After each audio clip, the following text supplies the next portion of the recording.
Akim. I want to give all praise, honor, and glory to Yahawah, Bahasham, Yahawashi, Bahasham, Rawchaa, Qadash. Double honors to the elder apostles of great Millstone who teach and rule well, and shalom to the sincere Akim, spreading his truth in sincerity. Shalom. In this lesson, I want to, it's going to be a rather short video. I want to speak on how people that self-mutilate, basically harm themselves, are possessed by demons. You see, and the first thing that I want to do is to read a couple of things concerning, what this actually is, according to the Wikipedia, and what self-harm or self-injury actually goes into. So this is on the Wikipedia. It says self-harm or self-injury is intentional direct injury of one's own skin tissue, usually without a suicidal intention. So these people, they basically, they destroy their body, man.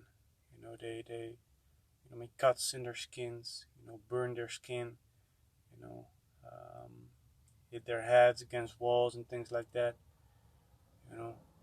Other terms such as scudding and self-mutilation have been used for any self-harming behavior regardless of suicidal intent. The most common form of self-harm is using a sharp object to cut the skin. Making cuttings on the forearms, on the legs, on the thighs. People that cover up their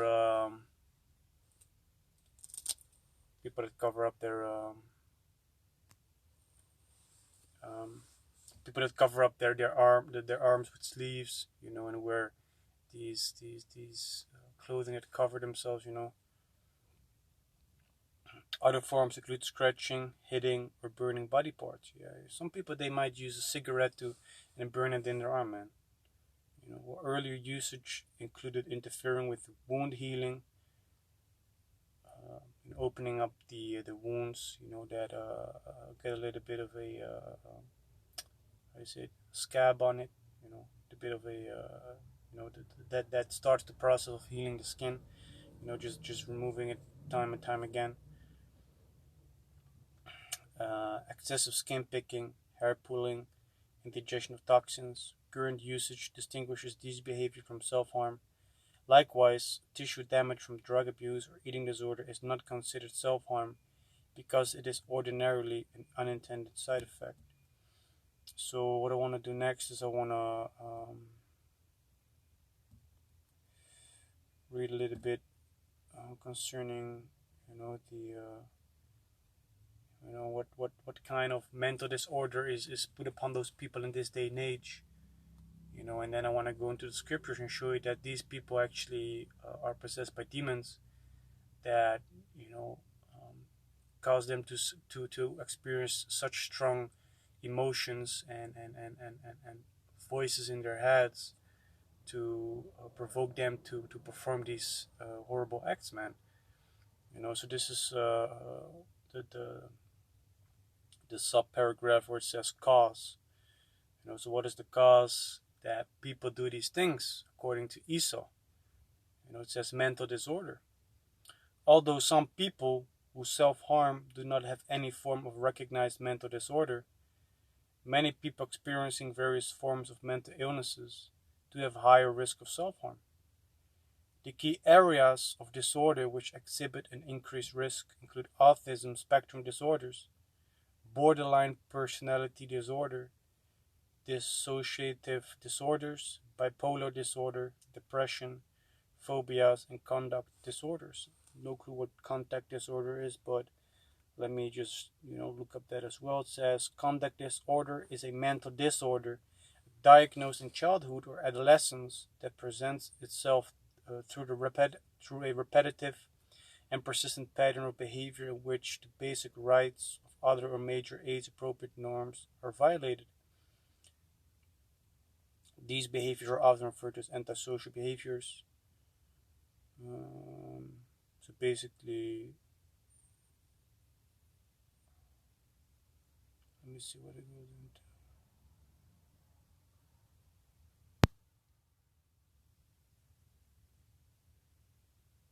So it says one of the symptoms of conduct disorder is a lower level of fear. Research performed on the impact of toddlers exposed to fear and distress shows that negative emotionality predicts toddlers' empathy-related response to distress.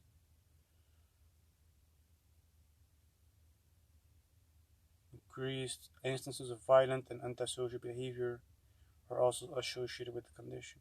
Not too much information on that, but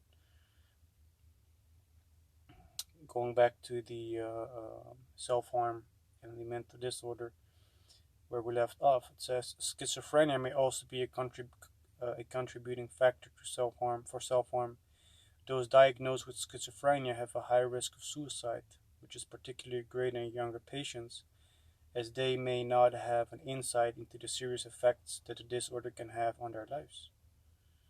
Substance abuse is also considered a risk factor, as are some personal characteristics such as poor problem-solving skills and impulsivity. These are parallels between self-harm and Munchausen syndrome, a psychiatric disorder in which individuals feign illness or trauma. There may be a common ground of inner distress culminating in self-directed harm in a Munchausen patient. However, a desire to deceive medical personnel in order to gain treatment and attention is more important in Munchausen than in self-harm. You see, so a couple of so-called mental disorders are listed by ESO, which is the so-called white man upon the earth, which they try to, they're wiser than Daniel. They seek out a diligent search and come up with these, with these so-called disorders. But in fact, people that cut themselves and harm themselves are actually possessed by demons. Demons are upon them to make them, these spirits make them, they provoke them to harm themselves. You see, and the instance in which we can find it in the scriptures, is in the book of Mark, the 5th chapter, where it says, "And they came over unto the other side of the sea in the country of the Gadarenes." And he's talking about Yahawashi and the disciples. "And when he was come out of the ship, immediately there met him out of the tombs a man with an unclean spirit." So this man, he basically had a demon upon him, who had his dwelling among the tombs, and no man could bind him, no, not with chains. So he was basically living among the graves, basically a graveyard. Back in those days, depending on whether you were rich or poor, that determined what your burial site looked like.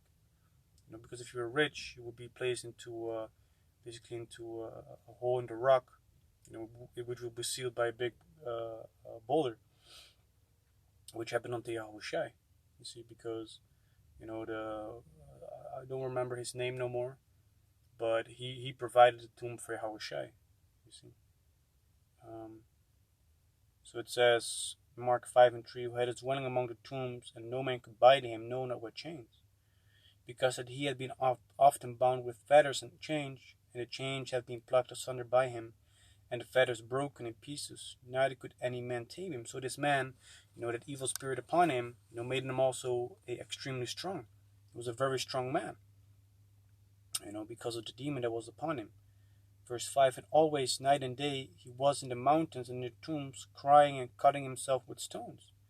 You see, so he was crying, and if you might know people with that self-mutilate, while they're doing it, they're crying because they try to get rid of the pain that they have, that they might experience at that certain moment,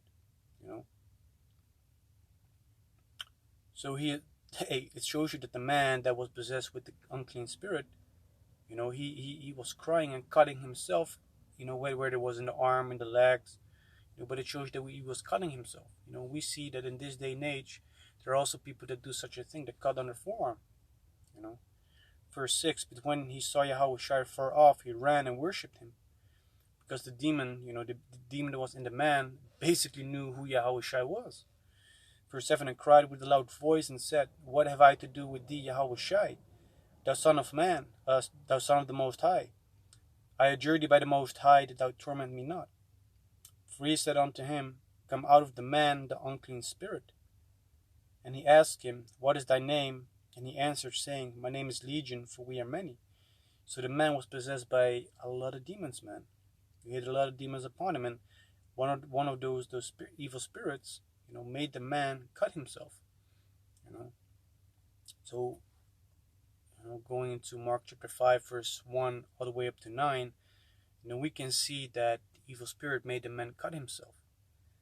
So if we look at this day and age and we see people that are cutting themselves, in the forearm or whether it's in the legs, in the thighs or any other place, we can come to find out that those people are actually, possessed with an unclean spirit. They have a demon upon them.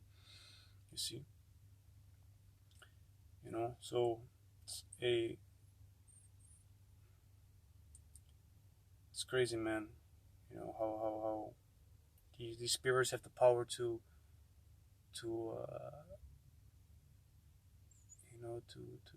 persuade you and to make you do things such as this, man. But Lord willing,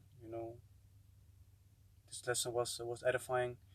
And I want to give all praise, honor, and glory to Yahawah, Bahasham, Yahawashi, Bahasham, Rawchaa, Qadash. Double honors to the elder apostles of great Millstone who teach and rule well, and shalom to the sincere Archaeans, furnish truth and sincerity. Shalom.